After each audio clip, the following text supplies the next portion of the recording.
مستثمرين كتير جدا خسروا فلوسهم ان هم ما استثمروهاش في العاصمه الاداريه بسبب ان هم ما كانوش عارفين الاجابات على الاسئله دي. اول سؤال: العاصمه الاداريه تابعه لحد معين او لاتجاه حكومه معينه؟ الحقيقه العاصمه الاداريه هي شركه خاصه تتكون من 3 هيئات: هيئه المجتمعات العمرانيه، هيئه الاراضي القوات المسلحه، والخدمه الوطنيه. هي شركه خاصه وهتنزل بورصه، هي شركه خاصه.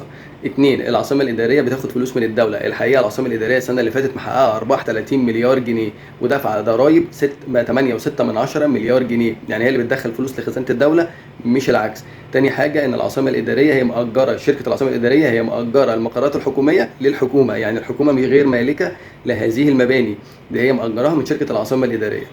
ثلاثة: العاصمة الإدارية ما فيهاش مطورين كبار. الحقيقة مطورين الكبار دخلوا العاصمة الإدارية بعد ما لقوا الإنجاز العظيم اللي حصل على أرض الواقع، زي سيليا طلعت مصطفى، زي لافيستا، مش بمشروع واحد، لا ده بمشروعين: لافيستا سيتي وباتيو جيت وبالم هيلز والكازار. غير طبعا ان ميفيدا جاردنز اعمار مقربه جدا، اخر قطعه في مدينه مدى اللي هي اقرب قطعه للعاصمه الاداريه، بتستفيد من خدمات العاصمه الاداريه من الحكومه والسفارات والوزارات والحاجات دي كلها.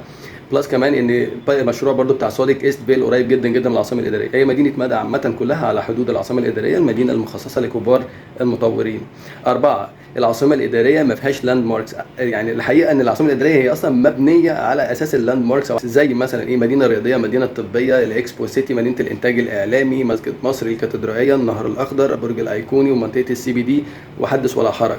احنا بنتكلم دلوقتي على مشروع هو ضلع الثالث لمثلث التنميه. مثلث التنميه ده اللي هو ايه: هيئه قناه السويس مع مدينه الاقتصاديه، ومشروع او يعني تنميه ميناء العين السخنه مع القطار السريع مع منطقه المصانع، زائد الاساس بتاعهم الضلع الثالث هي العاصمه الاداريه بكل مقراتها الحكوميه والسفارات والوزارات، وكمان كل ما تحتاجه كل شركات المالتي ناشونال من تشغيل ومن تسكين هيكون موجود داخل العاصمه الاداريه. ده مشروع قومي.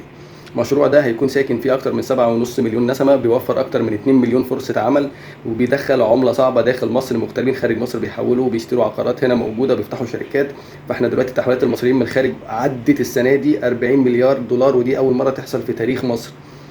النقطة الأخيرة إن هي كمان العاصمة الإدارية بتحقق 7 أو 8 قطاعات من قطاعات السياحة اللي موجودة ده في العالم كله، من أول السياحة الدينية، السياحة الثقافية، السياحة الترفيهية، السياحة الرياضية، السياحة العلاجية، كل أنواع السياحة متوفرة داخل العاصمة الإدارية. احنا بنتكلم على مشروع قومي، واحد من ضمن 44 مدينة اتطرحت في 2015 في مؤتمر الشباب. احنا بنتكلم على مشروع اتجاه لدولة مش حكومة أو لشخص معين. احنا بنتكلم دلوقتي على مشروعات هتفيدك كمستثمر، ما تخسرش فلوسك ولا تسمع للناس اللي هي بتشكك في المشروع. انزل بنفسك، شوف بعينك على أرض الواقع المشروع ده عامل ازاي، ومن هنا قرر. دلوقتي العاصمه الاداريه فيها جامعات شغاله زي الجامعه الاوروبيه والجامعه الكنديه والجامعه البريطانيه اللي هي كوفنتري والجامعه الالمانيه. ده غير دلوقتي ان في جامعه امريكيه بتتعمل دلوقتي داخل العاصمه الاداريه، مش هقول لك على اسمها دلوقتي عشان عايز اسيبك تدور فيها وتعرف اسمها ايه وهتكون موجوده فين، عشان وانت بتدور هتعرف معلومات اكتر عن العاصمه الاداريه فهترتبط بيها اكتر. في حوالي 16 مدرسه حاليا دلوقتي، 16 مدرسه، وفي اكتر من كده بكتير بس منهم 12 شغال. هنتكلم على كل القطاعات بقت موجوده داخل العاصمه الاداريه، هي مساله وقت بس، مع رؤيه 2030 هتكون في حته تانية. الاراضي عماله تغلى جدا جدا جدا، والمطور اللي بيشتري هو مش اقل ذكاء، هو عارف ان هو بيشتري ايه وبكام وهيكسب منها ازاي.